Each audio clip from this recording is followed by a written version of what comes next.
She found the letter on an afternoon that felt heavier than most. The kind of afternoon where the air itself seemed to carry memory. When the attic smelled of dust and old wood and forgotten seasons. When every creak of the floorboards sounded like a whisper from the past. And rain tapped softly against the roof as if time itself were knocking. Patient but insistent.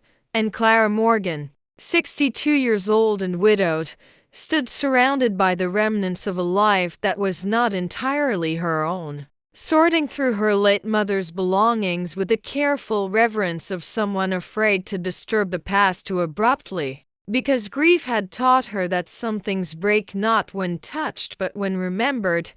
And as she lifted old scarves, cracked photo frames, yellowed recipe cards, and boxes labeled in her mother's handwriting, she felt the weight of years pressing down on her chest. Years spent being a daughter, a wife, a mother, and finally a woman learning how to exist alone. And when she opened the small wooden box tucked into the far corner of the attic and saw the bundle of letters tied with a faded ribbon, she felt a tightening in her chest before she even recognized why. Because the ribbon itself looked like something from another lifetime.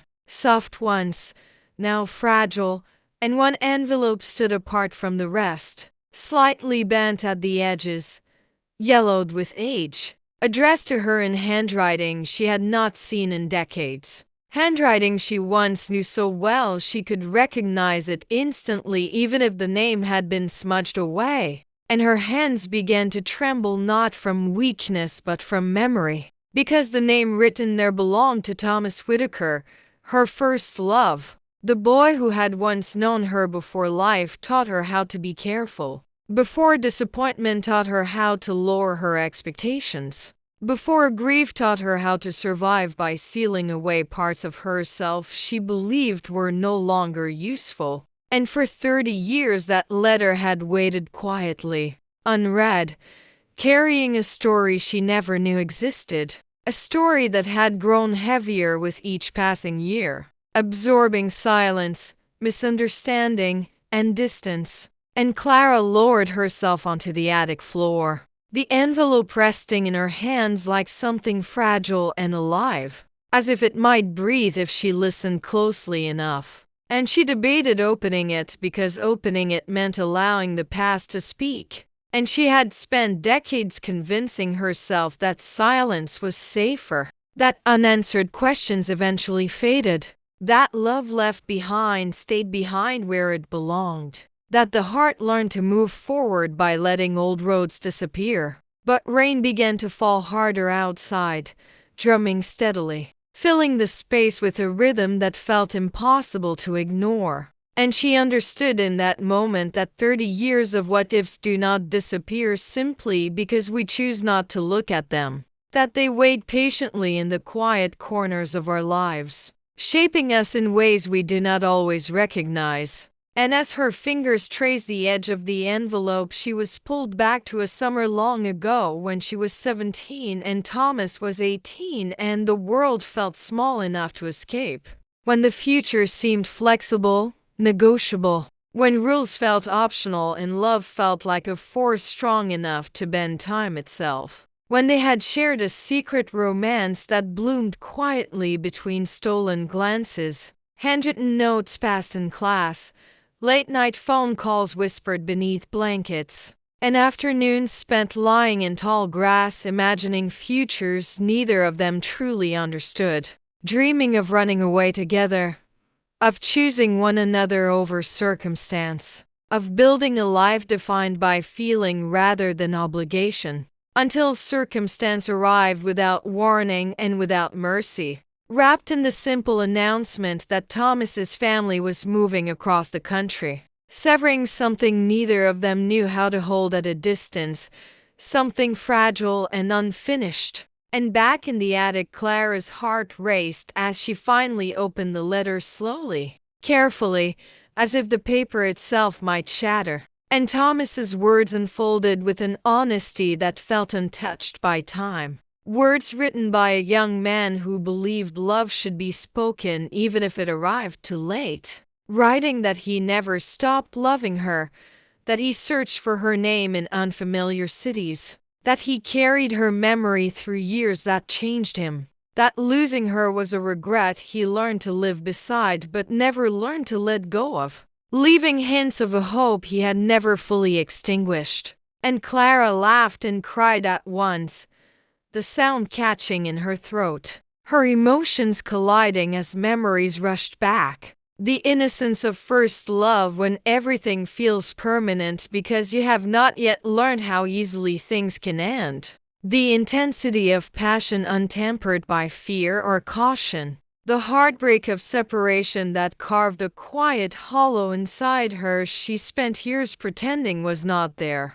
And she realized how deeply that early loss had shaped her choices, her hesitations, her willingness to settle for safety over wonder. And she called her daughter Emily because some truths are too large to hold alone. Because she needed to hear another voice remind her that she existed in the present. And Emily listened with concern and curiosity, piecing together a version of her mother she had never fully known, cautioning her gently that 30 years had passed, that people change, that expectations can wound as deeply as reality. But Clara knew she needed to meet Thomas not to reclaim the past but to finally acknowledge it, to give shape to a story that had lived only in silence. And so she began searching for him through fragments and clues, scrolling through names that felt almost familiar, contacting people who remembered him faintly,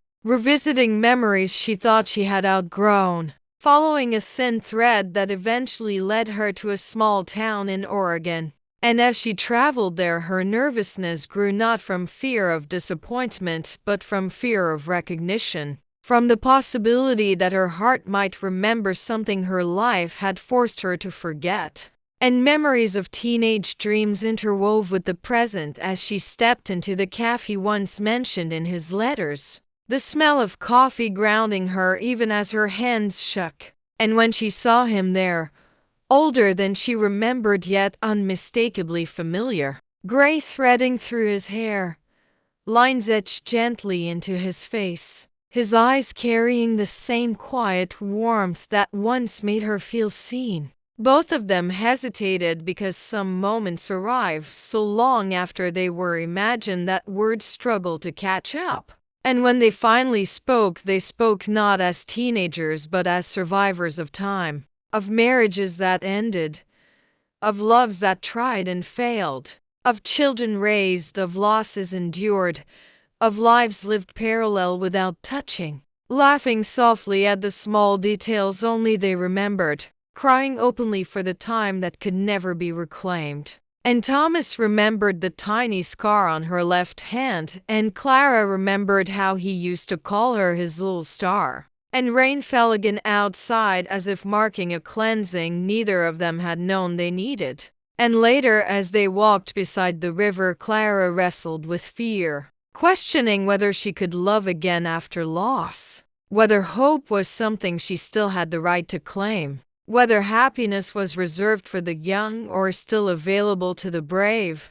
And Thomas reminded her gently that it is never too late to choose happiness. That time does not punish those who arrive late. It simply tests whether they are willing to show up at all. And as they sat together in silence holding hands, Clara understood that the past does not demand to be relived, only acknowledged, that love does not need to erase what came before to exist again. And when she returned home, she placed the letter carefully in a drawer, not as something unfinished, but as something finally understood, looking at herself in the mirror and seeing not a woman bound by regret, but one opened by truth, calling Emily to tell her that it is never too late, that life can surprise you even after you believe the surprises are over. And as the piano music lingered and the rain softened into a quiet hum, Clara realized that life does not ask permission before changing us,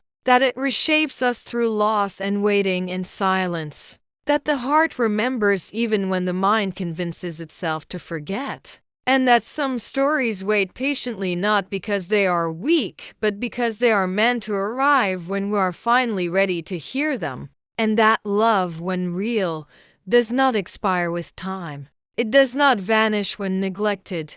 It simply waits, quietly and faithfully, until the moment it can finally be seen, understood, and allowed to breathe again.